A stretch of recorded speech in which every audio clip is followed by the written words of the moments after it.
Molweni, Sanibonani, Dumelang. My name is Kululwa Mutwa and I am your host here on Property Market Moves. In this platform, we speak all things property, whether you are a student studying towards a property career or you have just started out in corporate or in business. This is the platform for you. In this platform, we aim to educate, to empower, to inspire you, and be your companion along your property journey.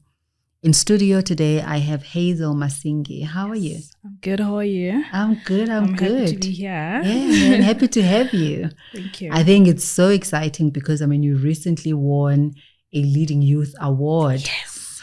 At the SAIBPP Convention 2024. Now we're going to get to that later. Yeah. But before we get there, who is Hazel? I'm an award-winning. Yes. I'm an award-winning young professional and businesswoman in the property sector. Okay. That is Hazel. Yeah. And what kind of business are you in the property sector? Student housing. Mm-hmm. Yes, student housing. That's our focus. Yeah. When did you start? 3 years ago.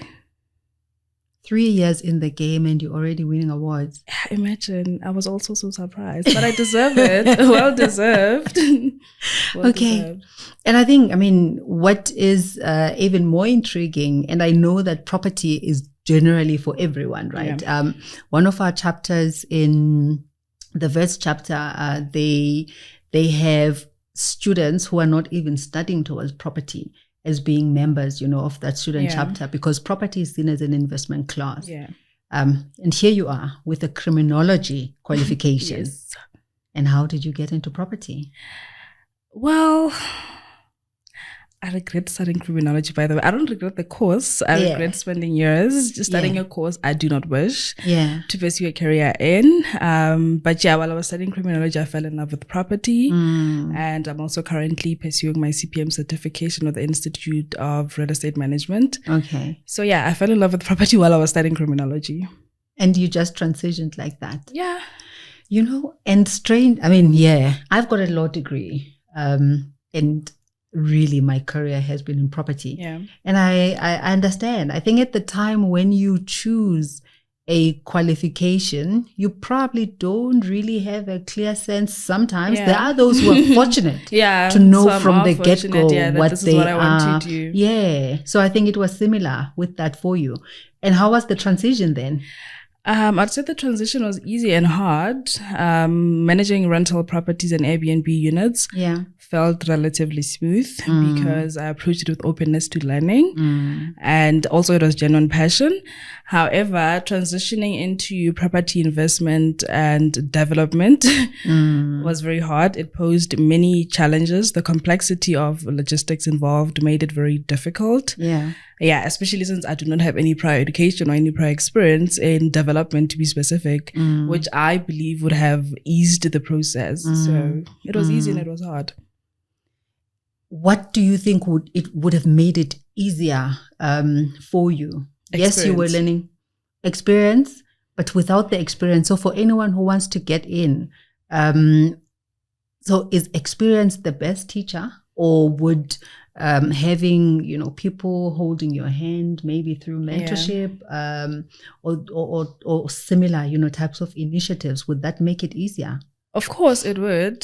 Mentorship, also doing the work, the practical work, so that you can gain experience would make everything easy. Yeah. And sometimes when we look back, right, and we've traveled a journey, yes, it could be a journey of success with, a little bit of beatings here and there. You look back and you're thinking, you actually took, some knocks. But what are some of the lessons that you learned along the way? Research. It's important to do research. I did some of the things without conducting any research. And, I made mistakes, a lot of mistakes, which is, normal. Yeah. But I believe if I conducted a thorough research in, property development, I would have even saved money. I would have even saved money. So, research is very important. It's very important. Okay. And what did that teach you though about yourself? You know, how having made those mistakes, losing a little bit of money, getting into a space that you were not fully, skilled or experienced in, what did that teach you about yourself? I learned a lot about myself. I discovered certain aspects about myself. One, such as being overly emotional, often acting impulsively on emotions, and, struggling with accepting criticism, but over time, I learned the importance of welcoming constructive feedback and, learning to implement changes based on the guidance provided. And the shift has really accelerated my personal growth, and it has also improved my performance. I also learned the ability to adjust quickly to changing circumstances. Because I cry a lot. I cry when things do not go according to plan. I cry when people do not deliver services that have been paid for. I cry when I realize that actually I think I fumbled a few months back and now it's catching up with me. But the difference now is that when I wipe the tears, I focus on finding solutions. Yes, my mentor said to me that dwelling on past mistakes does not solve any problems. So it's important to focus on finding solutions. So that's what I've learned about myself. Moreover, I've come to understand what my strengths are in the sector. I've come to understand what I bring to the table. Which is a track record of delivering results and, making things happen. So, I'm still learning about myself. Tears and all, but delivering results, right? Yes. And I think that's one of the things that we probably downplay about people that we look up to, whether they're in positions of leadership or people that we believe have achieved, things that we aspire to, right? We do not value the human aspect, of those people, that they also go through, difficult periods. They also cry. They also, doubt themselves and second guess themselves. But I think what they do then is they pick themselves up and they get going and they get the work done. And out of all of that, you still see the strengths in you and something that you're bringing to the table. Now, we know, you're young, right? You won a leading youth award. You are in your 20s. When did you begin this journey? How many years ago, when relative to how young you still are? I'd say since 2020, because I worked as a rental and Airbnb portfolio manager in Ntombi Estates. And, then I had no education. I had no prior education or experience in property management. But, the company gave me a platform to be empowered, a platform to learn, and, a platform to gain experience. So, it's been over 3 years now. It's been over 3 years. As young as you are, over 3 years. Yes. Man. And your peers are still at school, right? Some have graduated, most of them actually. Probably doing their honors, so still at school. And the award, how did that feel for you? Amazing. What did it reinforce? What did it tell you about the journey that you've traversed and, how far you've come? When I accepted the award, because I was not expecting it, the nomination was more than enough for me. And I remember when I saw the categories on Instagram, I said to myself that in 5 years, I'll qualify. And I'm gonna be one of those people. A week later, I got an email that I was nominated. I was so surprised because I felt that the SAIBPP platform was larger than I am. So, when I won the award, I was like, I'm accepting this as motivation to work even harder. Because the recognition means a lot to me. And has that changed the way you see yourself? So you looked at it and you thought, I'll be there in 5 years. But now that you've gotten it, do you see yourself differently in terms of actually your readiness to be recognized in that manner? Yeah, I do. Now I'm playing. This shows that I'm playing in the big game. Oh my word. It shows that I'm playing in the big game. At the SAIBPP convention, Mr. Clinton mentioned that being in the property sector is playing the big game, and playing the big game requires resilience. So Yeah, now I have to work hard. Yeah, I have to work hard and And what's next for you? Expanding. Yeah, expanding. So your focus currently is in student housing. You're Pretoria, focused. What does expansion look like?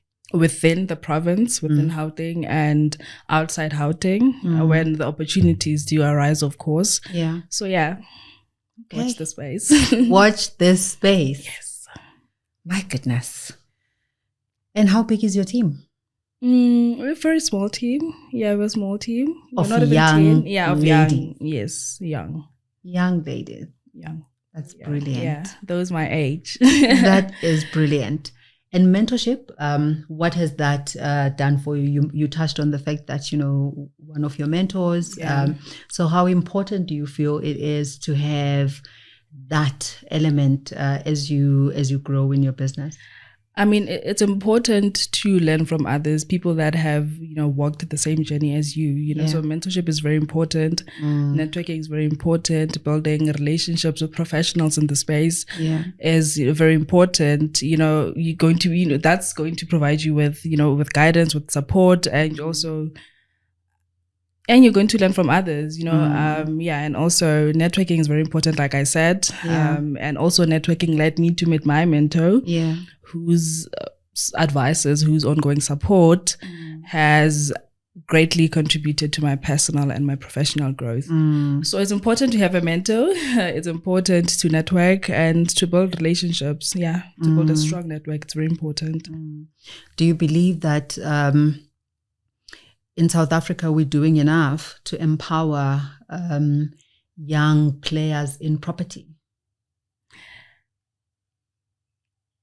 I think you are, actually. Yeah, I think you are. I mean, there's a lot of programs. There's, organizations like the SAIBPP. I think you guys are doing enough, and also the 2024 convention, leveling the playing field, that showed that you're giving the platform to also young people, to young people to be empowered and, to also expand. So, I think you are. I think you are. Look, we know that the sector is still predominantly white, still predominantly male.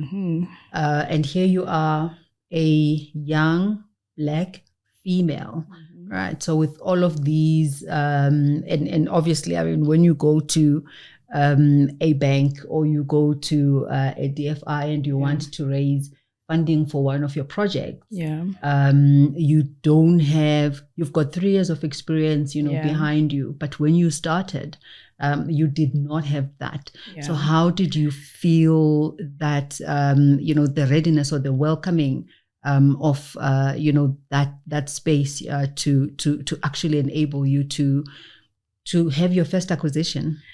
Well, I have not yet gone through the process of looking for funding. Lucky for me, my mother funded the first project. But during the project, I also met people who have introduced me to, different platforms of looking for funding. So I'm yet to experience, I'm yet to have the experience of how, getting outside funding. of family. Outside of you're family. Lucky. Very lucky. So I have not yet experienced, any racism or felt that, the industry is male dominated. I mean, also my mentor is male. And he empowers you. And he empowers me. So I have not felt it, but I've heard from people in the space that it's actually very racist. It's not easy to get funding, so Look, I wouldn't say racist naturally, specifically, but probably the bigger players are still predominantly, white people. And it becomes then, slightly difficult for Black players to raise funding because of the requirements, that funders will have, in approving those funding applications. But happy that your mom was able to back you, you know. So there's a question before we close that our previous guest has shared for you. What is the one thing that can be done to create more opportunities for those that want to participate in the property space? What is the one thing that can be done to create more opportunities for those that want to participate in the property space?